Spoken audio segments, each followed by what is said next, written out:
Yes, Guru Maharaj, there is no option, only me. That's all right. Hare Krishna. Om Namo Bhagavate Vasudevaya.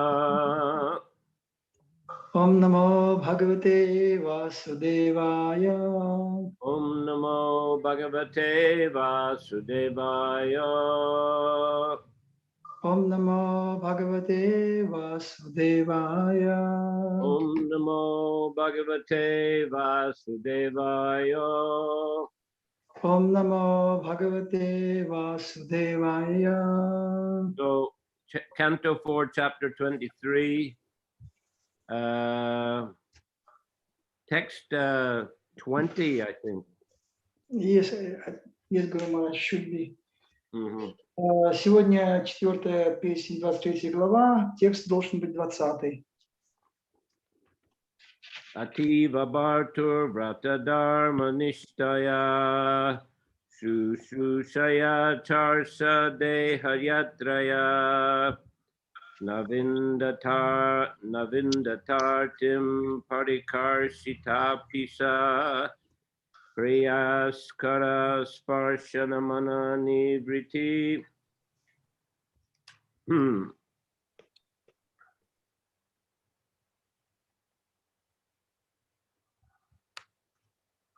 Translation: although she was not accustomed to such difficulties, Queen Art, she followed her husband in the regulative principles of living in the forest like great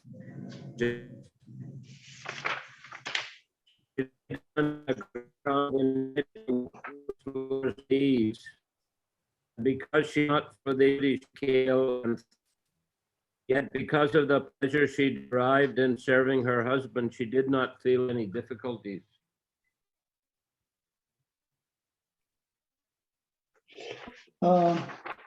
Текст 20.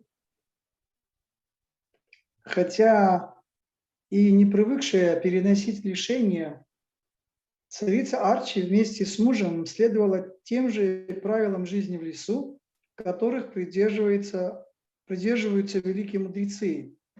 Из-за того, что она спала на голой земле и питалась одними плодами, цветами и листьями, ее тело не к таким испытаниям стало худым и изможденным. Однако служение мужу доставляло царице такое наслаждение, что она не замечала трудностей.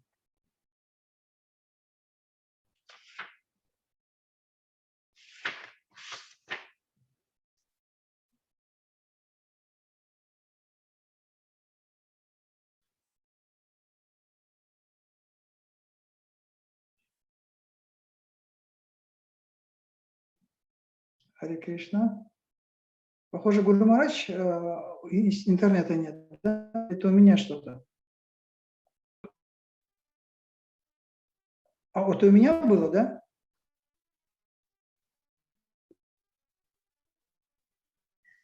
Ага. Но я пока не слышу его.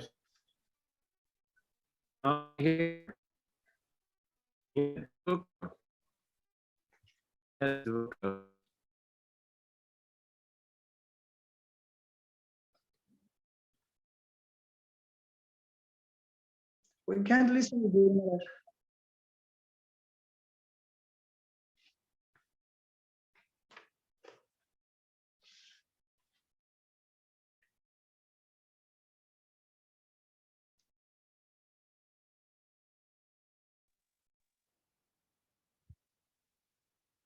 Okay, now? Now we can hear Guru Maharaj. Okay. We can hear. Yes. So I start from the beginning again of the purport. Yes. The words Bhartur Vrata Dharma Nishtaya indicate that a woman's duty or religious principle is to serve her husband in all conditions. Слова Бхартур, Врата, Дхарма, Ништхая указывают на то, что в соответствии с религиозными принципами жена должна служить своему мужу при любых обстоятельствах. In Vedic civilization, a man is taught from the beginning of his life to become a brahmachari, then an ideal grihasta, then vanaprastha, then sannyasi, and the wife is taught just to follow the husband strictly in all conditions of life.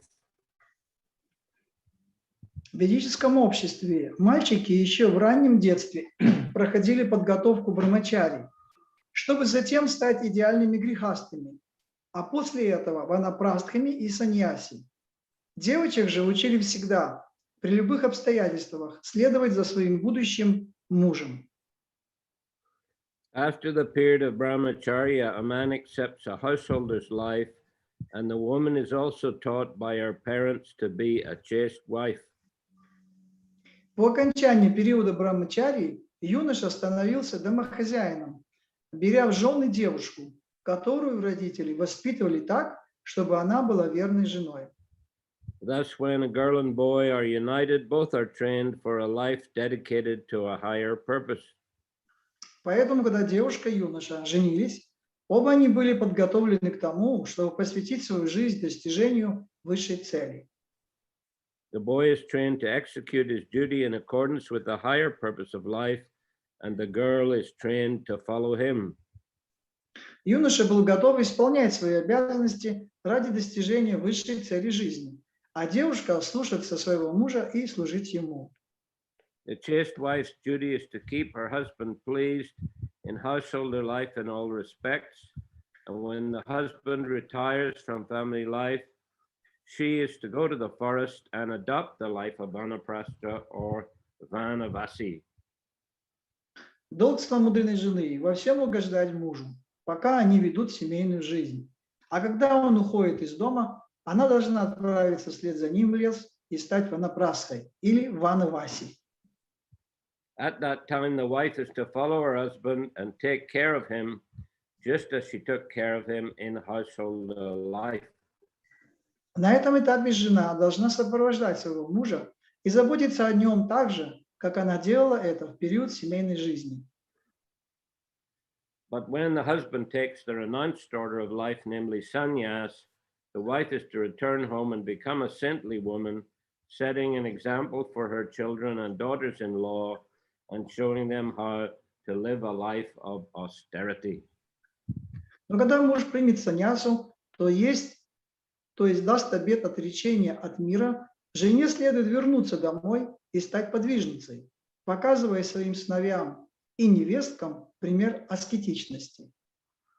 When Chaitanya Mahaprabhu took sannyas, his wife Vishnu Priya Devi, although only 16 years old, also took the vow of austerity due to her husband's leaving home.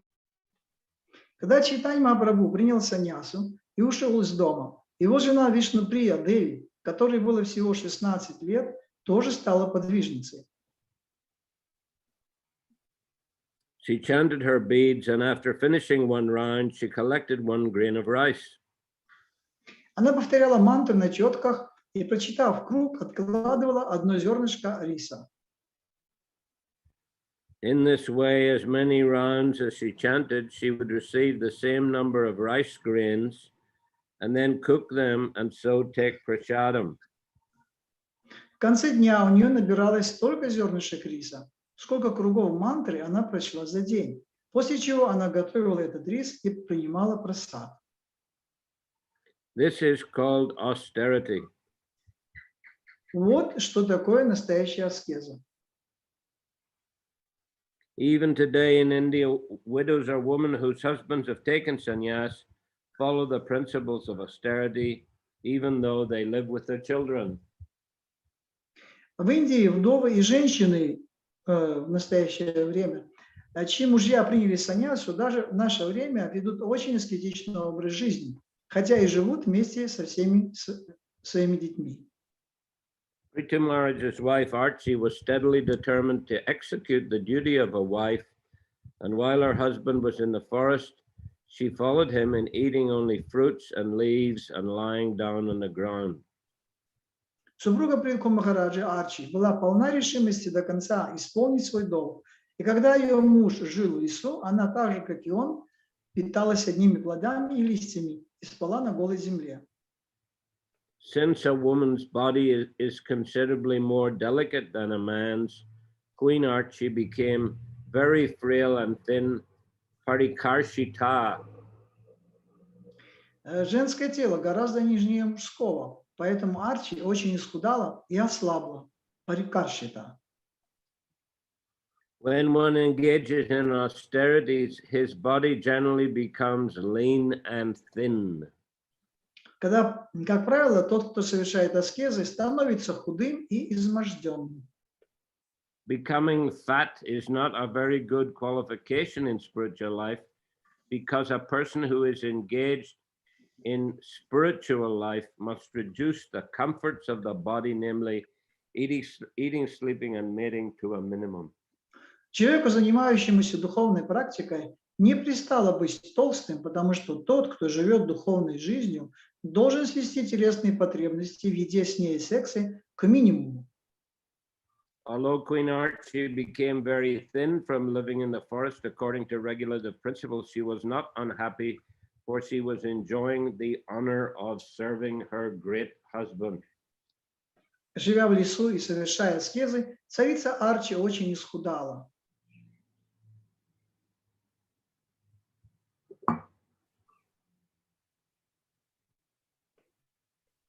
Hare Krishna. It finished, Guru Maharaj, because maybe I missed some. You finished the paper? Yeah, I finished it. Okay, I didn't finish. I hear? have to finish. Mm-hmm. Однако Shall I она... read again?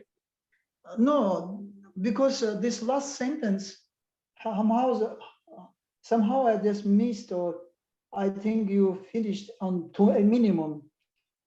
A minimum. I'll read And, it. I read it again. I'll read yeah. it again. Mhm. Although Queen Archie became very thin from living in the forest according to regulative principles, she was not unhappy, for she was enjoying the honor of serving her great husband. Okay.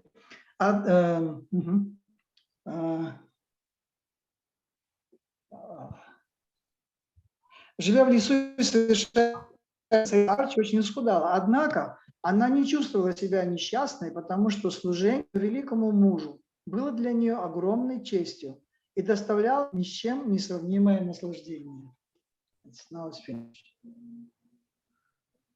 Tiva Bartur Vrata Dharma Nishtaya Shushushaya Charsha Dehayatraya Navindit Datartim Parikar Sita Pisa Kriyaskara Sparshana Mananivriti.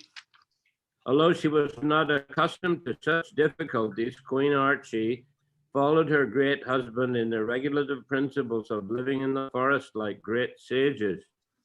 She lay down in the ground and ate only fruits, flowers, and leaves. And because she was not fit for these activities, she became frail and thin. Yet because of the pleasure she derived in serving her husband, she did not feel any difficulties. Хотя и не привыкшая переносить лишения, царица Арчи вместе с мужем следовала тем же правилам жизни в лесу, которых придерживаются великие мудрецы. Из-за того, что она спала на голой земле и питалась одними плодами, цветами и листьями, ее тело, не готовое к таким испытаниям, стало худым и изможденным. Однако служение царицы такое наслаждение, что она не замечала трудностей. So Queen Archie exhibited the qualities of a very dedicated and chaste wife, and also the qualities of a pure devotee. Итак, царица Арчи, она, посвященная своему делу, своему мужу, она проявила качество очень посвященной личности и также очень духовно продвинутой личности. As per the Vedic system, as Prabhupada has explained here, the men go through different ashramas, and the wives, the ladies, after marriage, they also follow their husbands, especially in Grihastha and Vanaprastha ashrams. В соответствии с физической системе, как также объясняет здесь Шрила Прабхупада, мужчина или мальчики, они начинают с того, что они проходят через различные ашрамы, через брамачари, грихастха, ванапрастха ашрамы, а девочки, которые выходят замуж, они также в соответствии с физической системой должны следовать за своим мужем, проходя через те же самые ашрамы, грихастха, ванапрастха и продолжать с ним вместе. Of course, in Vedic society, not all the men went through all the ashrams. Конечно, в ведическом обществе не все мужчины проходят через все ашрамы.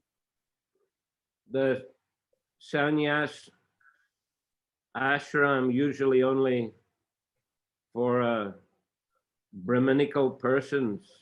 I mean, that's broadly speaking. It's usually only for Brahminical person because they should be able to understand the scriptures and explain them for the benefit of the other members of society.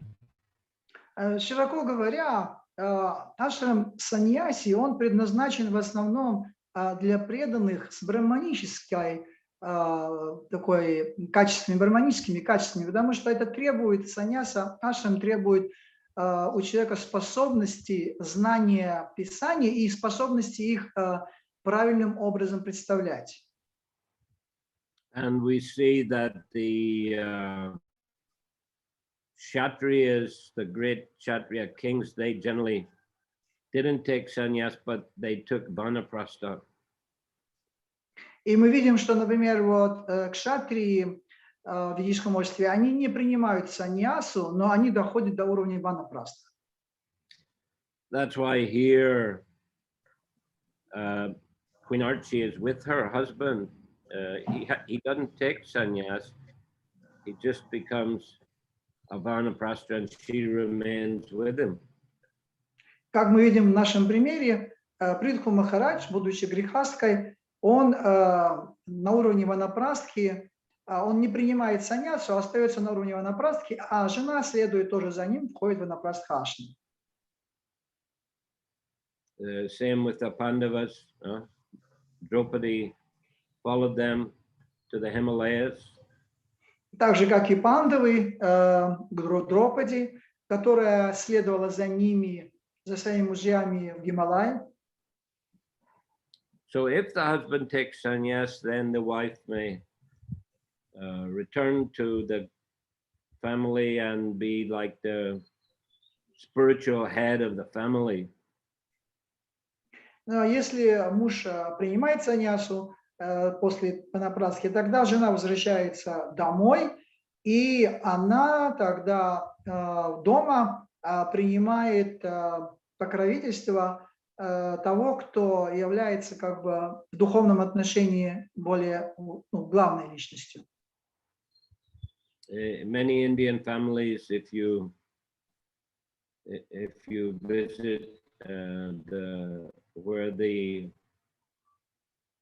grandfather has already departed, the grandmother is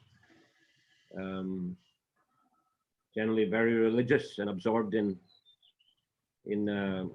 serving the deity and living a very simple life. Grandmother and grandfather also, or only you say grandmother? No, I said after the grandfather's departure. Допустим, вот в ведическом обществе после того, как старшина, дедушка уходит, то обычно мать, бабушка, она берет на себя все функции заботы о духовности семьи, то есть она поклоняется божествам домашним и проводит все вот эти необходимые церемонии. What did you say there? After the husband departs, or what did you say there? I mean, after grandfather departure, grandmother, she is taking Yes, the yes. responsibility. I said like that. Yeah, right. You often Mhm. see the grandmother is the pujari doing the deity worship and very absorbed in that spiritual activity. Гуру Махарадж уточнил насчет того, что я еще раз объяснил, что на самом деле я сказал вроде так, что когда дедушка уходит, да, старшина, то есть старший это дедушка уходит, то бабушка, она как берет на себя заботы о вот том, чтобы домашним божествам поклоняться. И Гуру Махарадж говорит, что да, вот можно видеть, что вот эти бабушки, они проводят арчину, поклоняются божествам домашним, и таким образом они достаточно делают для этого. But here that wasn't the case. Archie has staying with her husband right up to the time of his departure. Но в этом случае Арчи, она сразу после того, как уходит Прабхава Махарадж. Can you repeat one time more, Guru Maharaj? You said. I said it's not the case here. He has taken Vanapras, so she has stayed with him right up till his departure from the world. В нашем случае, то есть немножко по-другому это выглядит. То, что Арчи, она осталась со своим мужем до самого ухода его из жизни. И только потом она уже вернулась. No, you haven't. Oh, she got same. Yeah, Guru Maharaj, I'm sorry. То есть она до конца осталась с мужем, и она также оставила, так сказать, свое тело. She left her body in the fire. Yeah. Yes, the next verse is explaining. То есть Арчи, она до конца выполнила свой долг, и она вместе с мужем ушла. I mean, they had children, but she didn't. He didn't take sannyas. He didn't return to the stay with the children. То есть в ее случае мы видим, что Прабхава Махарадж, он не принял саньясу, и она после этого не вернулась домой, а наоборот, она осталась с ним до конца. So yeah, this is quite common then for the Kshatriya kings. И это вполне часто происходит именно с женами кшатри. Mm-hmm. But they were living very austerely in the forest. Но они жили очень аскетично в лесу, на самом деле. Eating very little, sleeping on the ground. Очень немного ели, спали на голой земле. Only fruits. Только фрукты. So they both became very frail from this activity. То есть оба они, так сказать, отошли от этой деятельности, от материальной деятельности полностью. I said they both became frail. Frail means very thin and. Frail. Я Гуру Махарадж. Прошу прощения. То есть они оба стали очень такими изможденными. But we see that they were not suffering. They were blissful. Но при этом они не страдали, они были в блаженстве находились. Because they weren't on the bodily platform. Потому что они не находились на платформе сознания. They were very spiritually advanced and they were absorbed in spiritual activities. Они были очень духовно продвинуты и поглощены вот этой духовной деятельностью.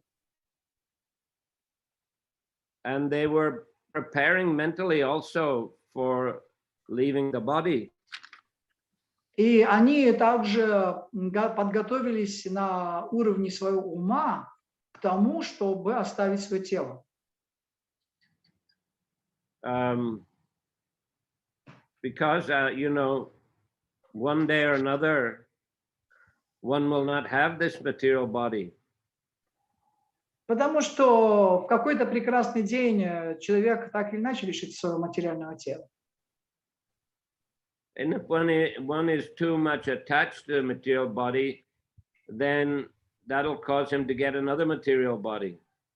Потому что если человек слишком привязан к материальному телу, то он будет вынужден получить следующее материальное тело. Whereas if he's detached and he's attached to Krishna, then it's much more likely he won't have to take rebirth, he'll go back to Godhead.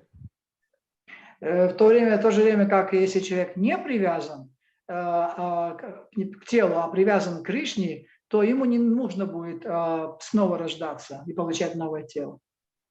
He'll go back to Godhead due to attachment to Krishna. И напротив, он отправится домой назад к Богу благодаря привязанности к Кришне. And of course, in Vedic society, preparing for all of this begins in the early stages of life. И в ведическом обществе готовиться к этому с самого раннего начала духовной жизни. Even before birth, Даже до рождения. the parents are preparing themselves mentally before procreation. They're chanting more, they're performing Garbhadana Sanskara. Еще до рождения ребенка супруги, они проводят необходимые все церемонии, Гарбхадхана Самскару, они делают все необходимое для правильного рождения ребенка. And during childhood also, there are different sanskaras that are followed, you know. И после рождения ребенка, в самой ранней возрасте ребенка, уже начинаются определенные самскары, проводятся ради этого ребенка. After the birth, certain procedures, then name giving, hair cutting, etc., etc. These are all different sanskaras. Как после рождения есть самскара, давать имя ребенка или hair cutting, Yeah. и обрезание волос также. Later on, Gayatri, at least for those of higher castes in Vedic society, Brahmins, Kshatriya, Vaishya children, they got Brahman or Gayatri mantra.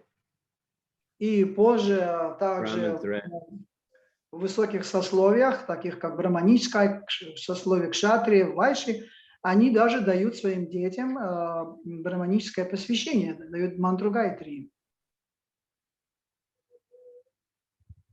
And of course, boys would be sent to Gurukula, where they would get good spiritual training. И, конечно, мальчиков посылают в Гурукулу для того, чтобы он получил хороший такой духовный тренинг, подготовку. So they became accustomed to remembering Krishna and to living simply and austerely. Поэтому для них становится привычным это всегда, то есть думать о Кришне и, видеть свою жизнь в связи с этим. And the girls also were trained in a very Krishna conscious home atmosphere. И девочек тоже обычно готовят в такой очень духовной атмосфере сознания Кришны. As we mentioned, our grandmother often the pujari, so the nice deity worship in the home, everything centered around a service to the Lord. Как мы уже говорили, упоминали, что бабушка, она берет на себя заботу о поклонении божествам, и в доме уже как бы ставится как бы божества ставится в центр, и духовная культура находится в центре их жизни.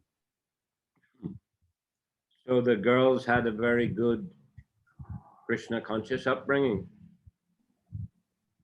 И таким образом девочкам предлагается очень хорошее, так сказать, сознание Кришны дается им наилучшим образом. So after marriage also, of course, marriage is another samskara, but after marriage, the same Krishna conscious environment was maintained. Often anyway, the ladies would go and live in the same home where the husband lived with his parents and brothers, like that. И после свадьбы, сама свадьба является тоже самскарой. И после свадьбы жена, которая и входит в дом своего мужа, она тоже живет в таком окружении, в котором, в общем-то, она получает дальнейшее свое духовное соприкосновение с духовными ценностями, вот, в окружении большой семьи своего мужа, она остается в таких непростых условиях. So to keep that general Krishna conscious atmosphere for everybody in all stages of life. Таким образом, нужно поддерживать такой общий дух сознания Кришны, духовной атмосферы для каждого члена семьи. And so everybody would be accustomed to, even in household life, living fairly simply. И поэтому каждый член семьи, он уже очень привычен жить простой жизнью в духе, в атмосфере сознания Кришны. So then one could pass on from the family life to vanaprastha or sannyas without much difficulty, because person was well trained in spiritual life. Поэтому вполне естественно, вот когда человек в такой атмосфере жил, то вполне естественно ему пройти легко с ашрама грехастхи, ванапрастхи, саньясу. И это происходит, так сказать, естественным образом. Of course, not everyone's life follows these kind of, standard stages, but generally speaking, this was a system. Не то, что каждый вот прямо так проходит, но в общем говоря, это вот такая система, она способствует тому, чтобы вот это происходило. I mean, sometimes a husband may or wife may leave their body due to some illness, and the partner has to carry on according to circumstances. Бывает, например, что кто-то из муж или жена оставляет из-за своей болезни тело, и тогда оставшийся супруг, он должен взять на себя ответственность и продолжать вот поддерживать эту нужную атмосферу. Sometimes a husband he would take another wife if the wife died. Иногда муж может взять другую жену, если его жена оставляет тело, умирает. For example, Chaitanya Mahaprabhu's first wife died, and his mother encouraged him to marry again. Как в случае Чайтаньи Махапрабху, его первая жена оставила тело, Лакшми-прия, да? И тогда мама Чайтаньи Махапрабху, она просила его, чтобы он снова женился. He didn't have any children, but of course he had to look after his mother, elderly mother. У них не было детей, конечно, но вот эта невестка, она, в общем-то, присматривала за своей матерью. And the expectation would have been, no doubt, that he would have had children, and it would have been a normal Vedic family. Ну, ожидается, что, конечно, у них должны быть дети, и чтобы должна такая быть семья ведическая. That was certainly the hope of Sachimata. И это была именно, в этом была надежда Шачиматы. She was very distraught about her first eldest son, Vishvarupa, taking sannyas.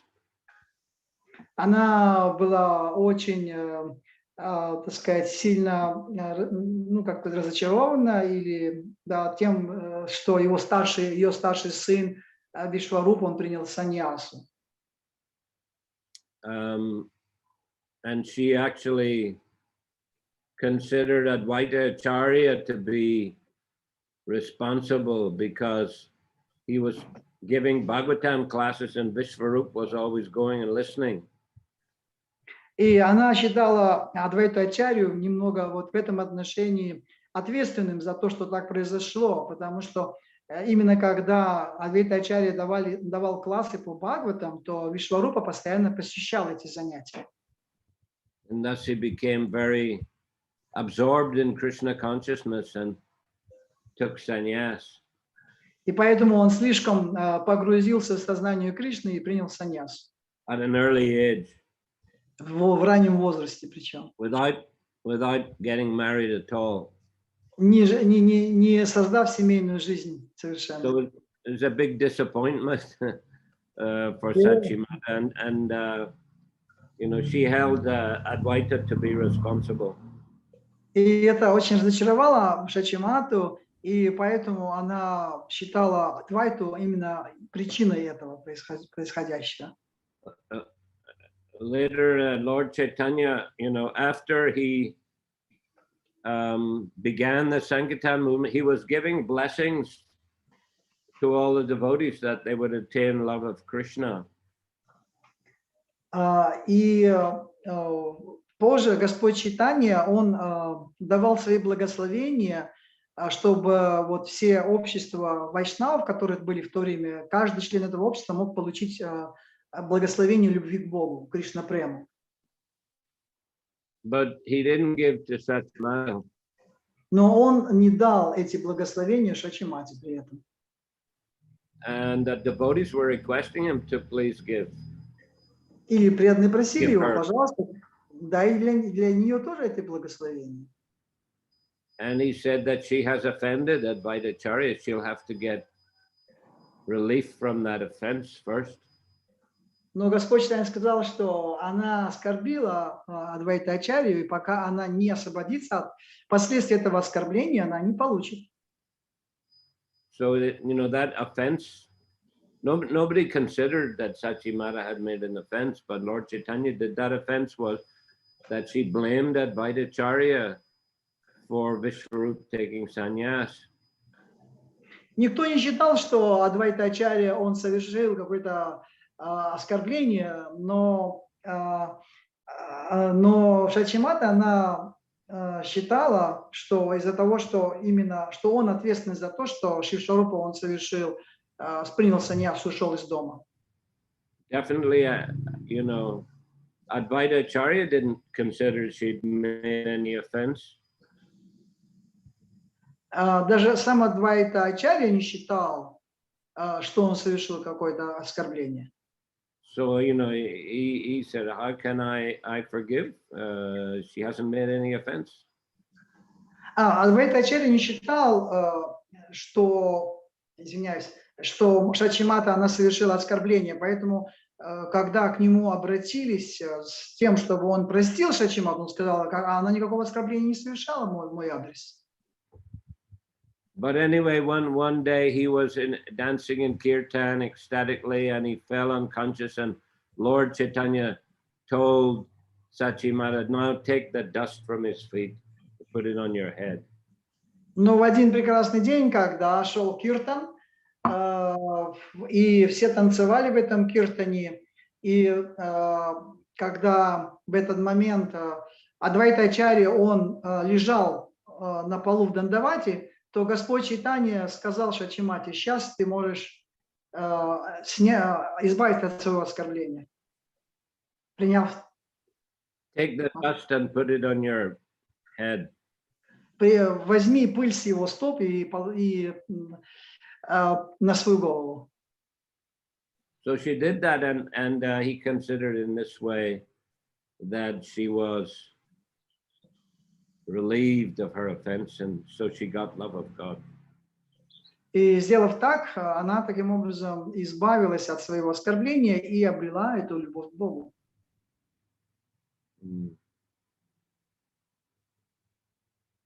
But then Chaitanya Mahaprabhu, of his own volition, later decided to take sannyas.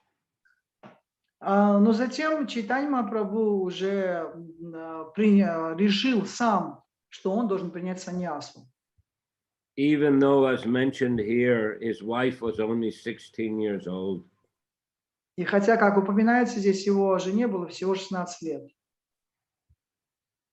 This is, in a Bengali society, it's considered a very tragic that Chaitanya Mahaprabhu left his young wife and elderly mother in this way.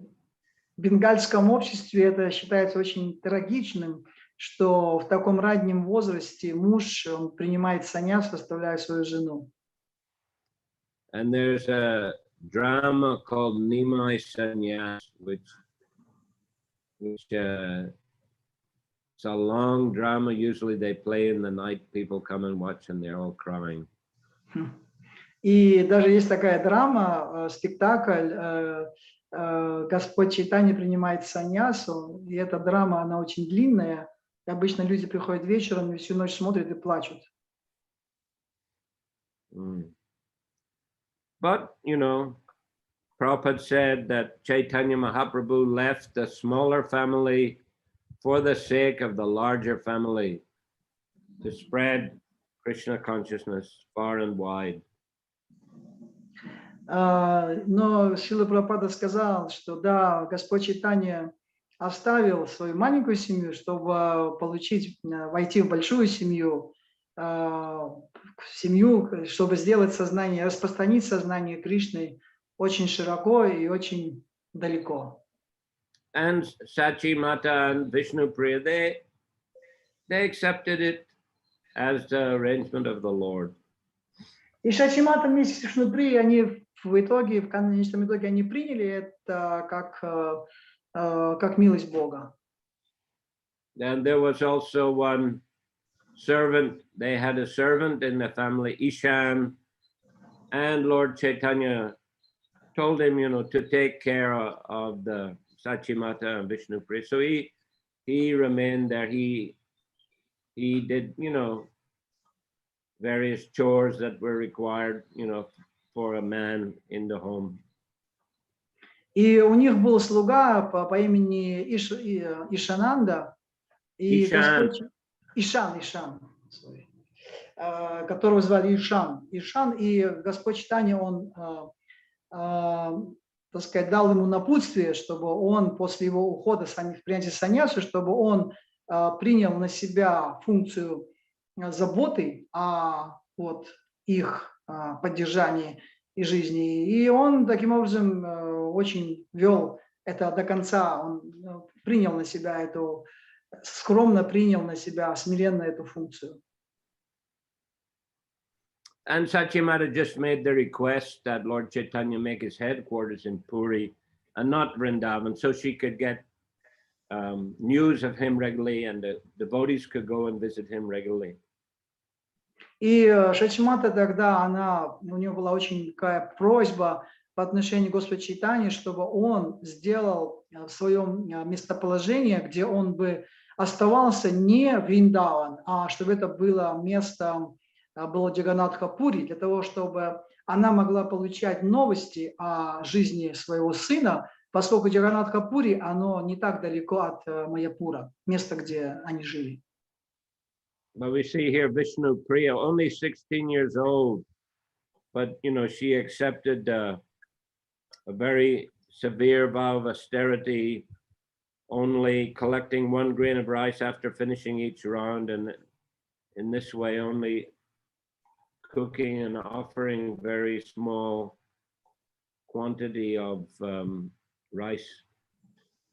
Но мы здесь видим, как Вишнуприя, будучи 16-летней, в таком раннем возрасте, она совершала уже такую аскезу, что она откладывала зернышко риса после каждого круга прочитанного святых имен и готовила в конце дня вот из этого небольшого количества риса в горшочке, готовила для себя рис и съедала это. Вот это была такая именно аскетичная такой обед. But you know, she is very, very Krishna conscious. Но она была очень-очень в сознании Кришны находилась. So anyway, these are the different aspects of the Vedic social system, and the main focus is on devotional service to Krishna. Так или иначе, это вот, значит, ведическая, это одна из проявлений вот ведической культуры, ведической системы, которым мы видим следует. Yeah, focus of all the different ashrams, all the different situations is to keep performing devotional service to Krishna. То есть, чтобы концентрироваться независимо от всяких ашрамов и положений, которые человек занимает, именно на сознании Кришны, на практике сознания Кришны. So here we see Prithu and Archie in the same mood of Krishna consciousness, even though their external circumstances were very simple and very austere.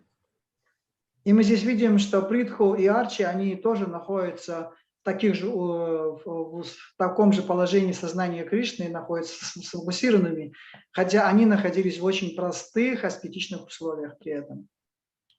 Okay, so Hare Krishna. Харе Кришна, Гуру Махарадж. Any question today? Какие-то вопросы сегодня переданы? Гуру Махарадж.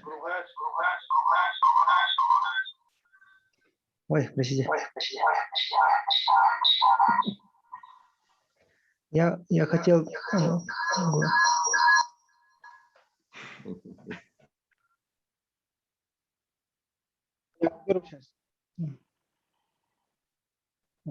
Все. Я хотел спросить, у нас в нашем движении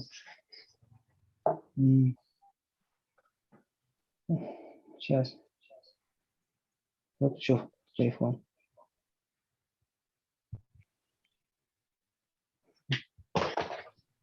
Некоторые саньяси, они вроде бы как меняют ашрам, но на самом деле продолжают проповедовать широко. И разве можно это называть грехастха ашрам? Может быть, это парамахамса ашрам? Как Гуру Махарадж? So very much we can see in our in our society, sometimes some sannyasi they left sannyas and they enter into the grihastha ashram. But could we call it as a grihastha ashram? Maybe rather we can call it as a Paramahamsa ashram. It's not more proper. Well, look, I haven't heard that called Paramahamsa ashram.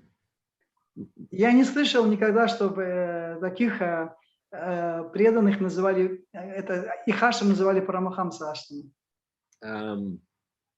Prabhupada did say in one purport in the Bhagavatam, if sannyas doesn't suit, then a person can become a grihasta.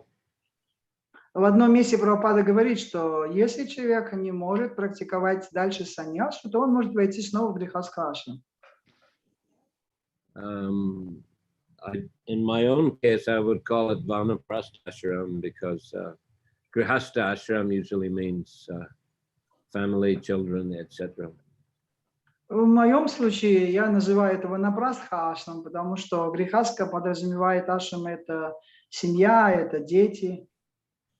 But in any case, look, all devotees in all ashrams, let them all be paramahansas. Но так или иначе, все преданные, независимо от своего ашрама, давайте, мы можем называть их всех парамахамсами. You're all you're all in a paramahansa ashram. Вы все находитесь вашими парамахамсами.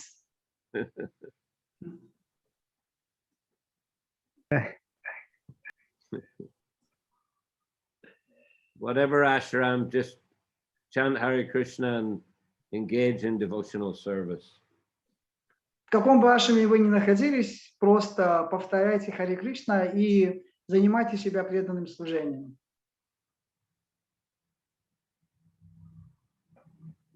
Any other question? Guru Maharaj, yes, I have also one question. I think can say practical question. Like we are, there is some general instruction that devotee should live in a simple way, eat a simple food, and according to his advancement, he had to reduce his bodily demands, and also he can reduce his eating and sleeping. This way he can go further, make some more advancement. And when sometime I'm trying to practice this type of suggestions, then I have some doubts. Like the doubts is that, oh, but if I just reducing my eating and reducing my sleeping, it does it mean that my life also reducing, my duration of life also will reduce. And if a devotee still he wants to be healthy and live a long life and have more Krishna consciousness activities, so how we can adjust it, this instruction with his life, that not to become weak and become sick and weak, and very soon he can leave his body. So how you can this like it's a little bit contradictory. If you want to have a long life and a good life, healthy life for Krishna consciousness, but at the same time when you're reducing, you feeling that something is you're losing something in your life.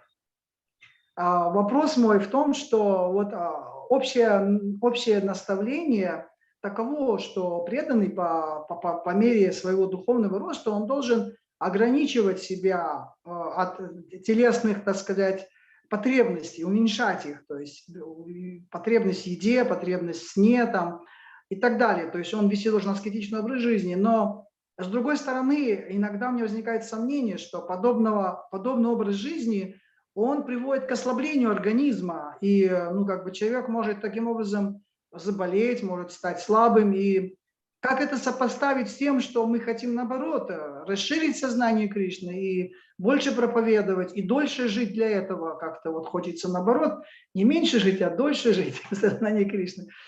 И как вот это сопоставить, две как бы противоречивые ситуации? Well, my understanding is that the Prabhupada's desire was that devotees should maintain their health and preach Krishna consciousness as much as possible, because it's very much needed in the world. Ну, мое понимание исходит из того, что Шрила Прабхупада, он хотел, чтобы мы были всегда здоровы и проповедовали сознание Кришны очень широко.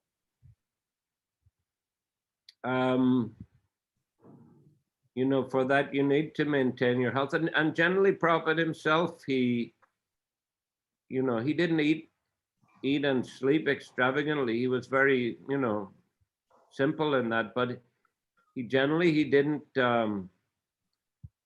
deliberately try to kind of reduce his health so much that, you know, he was weak. He did take healthy prasadam, and although he didn't sleep much, he did rest enough so that he could perform his preaching activities and management activities of ISKCON with vigor. И вот на примере Шрилы Прабхупады мы можем тоже увидеть, что Шрила Прабхупада, хотя он, в общем-то, он, может быть, и не ел, может быть, так много, но в то же самое время он ел очень здоровую пищу.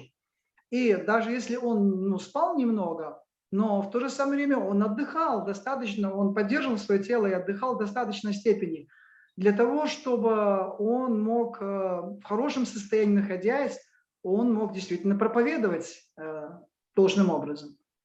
It's only in the very last stages, you know, when his body became, you know, frail and old and couldn't recover his health, that then he didn't bother much, you know, about eating. Только уже на такой последней стадии вот своей жизни, когда его тело стало очень слабым и исхудавшим, он тогда уже не ел так много, он готовился уже к тому, чтобы таким образом он сократил свои эти телесные потребности. I mean, there's occasions when devotees ask to Prabhupada about, you know, fasting on Ekadashi all day, or he would say better take some, you know, Ekadashi prasadam and preach Krishna consciousness. Также вот были случаи, когда преданные обращались к Шриле Прабхупаде с вопросом, что, может, мы будем поститься весь день во время Экадаши, но Прабхупада говорил, лучше принимайте Экадашный прасад и проповедуйте в этот день. He didn't much encourage devotees to perform chaturmasya, just some simple, you know, austerities.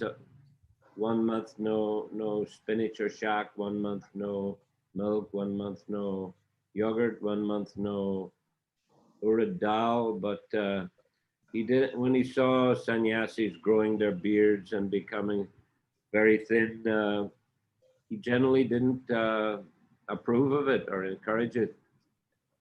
И как, например, Чатурмаси тоже вот Шрила Прабхупада, он не рекомендовал соблюдать всю Чатурмасию, которая обычно вот согласно Хари Бхакти Виласу, да, он говорил, что просто каждый месяц исключайте одно блюдо. И вы таким образом вы будете соблюдать Чатурмасию, а не так, как вот некоторые преданные, они не бреют целые 4 месяца, они ограничивают себя, становятся худыми. Такого Шрила Прабхупада не хотел. So he did give a priority to maintaining health and using one's energies to spread Krishna consciousness. Поэтому приоритетом Шрила Прабхупада установил это поддерживать здоровье и при этом хорошо заниматься проповедью при этом. So I think that should answer your question, isn't it? Yes, Guru Maharaj, it's answering on my question. It's okay, but like we can say, I mean, maybe it's according to time, place, and circumstances. We can just speak about that more elaborately. What is this particular some things which is I have some doubts, but generally I got the answer. То есть Гуру Махарадж спрашивает, отвечает ли на мой вопрос, я говорю, что да, в общем-то это отвечает, но в некоторых ситуациях бывает иногда все-таки, что вот как-то, бывает какие-то сомнения возникают, и в этих случаях, может быть, есть как бы смысл по конкретному, как в соответствии с временем, местными обстоятельствами, именно учитывая это, можно также подумать, как правильно сделать. not always it's very easy to understand. Sometimes a little bit, some difficulties in there. Well, the point is that, you know, to give stress to maintaining health and doing service and preaching and you know, trying to reduce too drastically one's eating and sleeping, so that one ends up becoming weak and unhealthy and maybe has to leave his body sooner.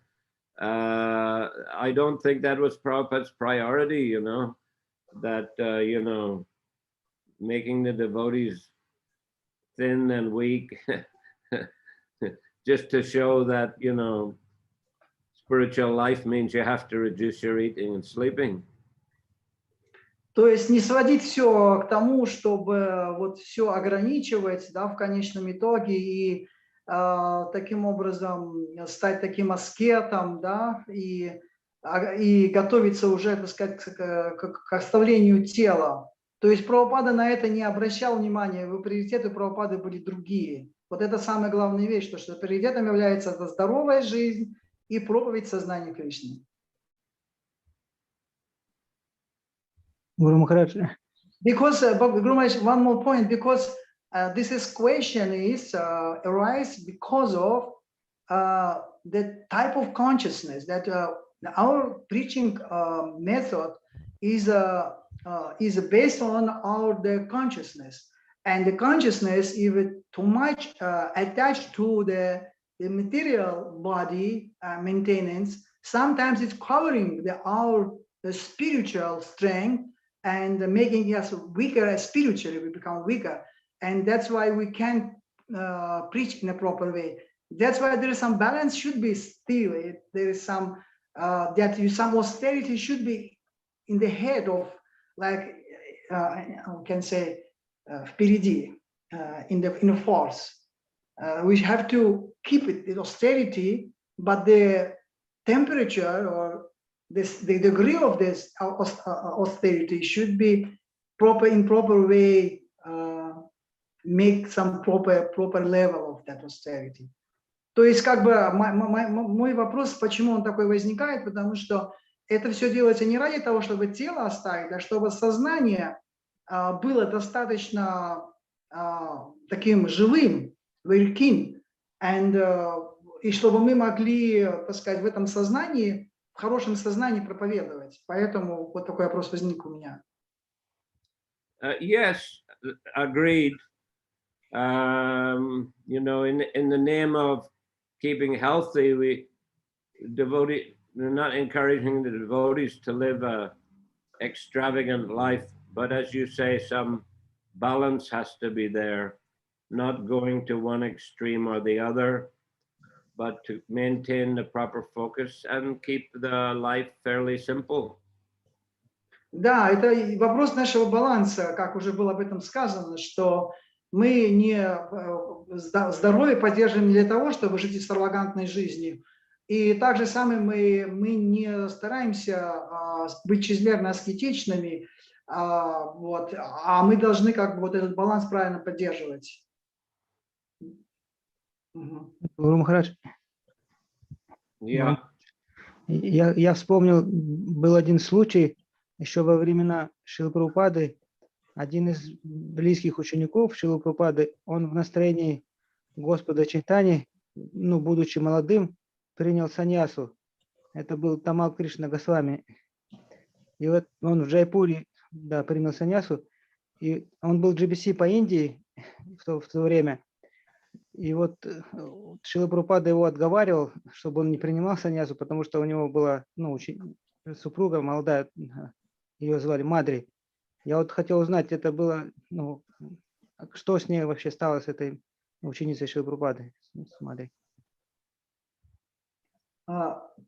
I recall Guru Maharaj that one case when once one the disciple of Srila Prabhupada, Tamal Krishna Goswami Maharaj, he was married, and her wife also disciple of Srila Prabhupada, and he wanted to live her family life in order to, чтобы принять саньясу, да, оставить, он хотел ее. Да, он в настроении Господа читания в юном возрасте принял саньясу, оставив свою жену как бы одну. Он уже принял саньясу, или он хотел принять саньясу? Хотел, да, его Шрила Прабхупада испытывал, но он потом He всё равно wanted принял.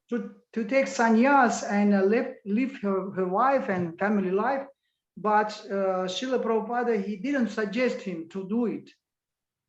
And it was и что, в чем вопрос? Но там целая дискуссия создалась, кто-то был против, кто-то был за, там ну, полемика создалась. Ну и он все равно решительно был настроен, и Шрила Прабхупада в итоге ему дал. Я просто хотел узнать, как сложилась судьба этой Матаджи, Мадри его звали, ученицы Шрила Прабхупады. There was big discussion between about that case, whether you have to take sannyas or not, and there was big discussion, and finally the Prabhupada he gave sannyas to Tamal Krishna Maharaj, and now I'm concerned about her wife Madri. Her name was Madri. What happened with her, and what is her condition now? Where she is now? Well, look, I can't say I know all the detail, but Madri, you know, she put on white dress and she went on serving Krishna. When I was a president of the Very Place Temple in London, Madri was there for quite some time. You know, she was a very active and very serious devotee. And as far as I know, it's still the same. She lived her whole life like that. And I believe she's still serving Krishna, probably somewhere in USA. Я не знаю всей этой истории, все детали этой истории, но что касается Мадри, то Мадри, после того, как там Кришна Махарадж, он принял саньясу, она одела белые одежды, и когда я был президентом на Berry Place, в это время Мадри, она тоже служила в этом храме, и, насколько я знаю, она продолжает свое служение, я не знаю точно, может она в Англии, может она в США находится в это время, сейчас, но суть в том, что она продолжает свое преданное служение. Yeah, that's the best of my knowledge. Это все, что я могу сказать. So, Hare Krishna, I think we'll finish there today. Я думаю, мы тут закончим. And we'd like to thank everyone for their participation. Спасибо, что всем вам за то, что за ваше участие. Hare Krishna. Харе Кришна, Гуру Махарадж. Спасибо большое. Mахарадж, Srimad Bhagavatam ki jai. Jai. Srila Prabhupada ki jai. Jai. Samaveta Bhaktivinoda ki jai. Jai. Jai Gaur Premanandi. Haribo. Шрила Гурудева. Jai. Спасибо за перевод. Немножко вас пробую. Харе Кришна, дорогие преданные. Спасибо, дорогие преданные, тоже вам. Спасибо.